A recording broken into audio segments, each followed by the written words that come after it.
So joining us now to discuss all of this, we have CNN political commentator Ana Navarro and Jason Miller, who was senior communications advisor for the Trump campaign. Great to have both of you. Jason, do you have confidence that the federal government can and knows how and has a process to reunite these 2,000 families, these young children with their parents?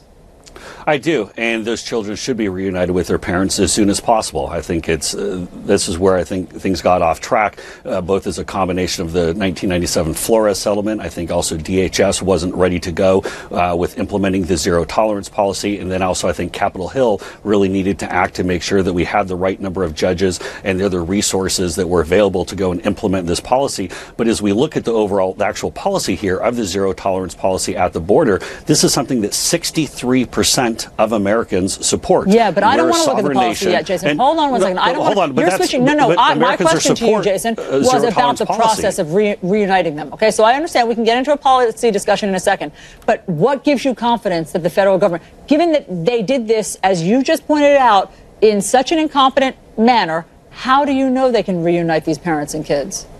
Because I think President Trump has sent a pretty strong signal. I think also the courts have sent a pretty strong signal that this needs to be done. How are they going to do it? So there's no tracking device as far as we know. They're not giving us real numbers. What makes you think that they know where the parents are still? What makes you think that an 18-month-old child can tell a federal official who his parents are?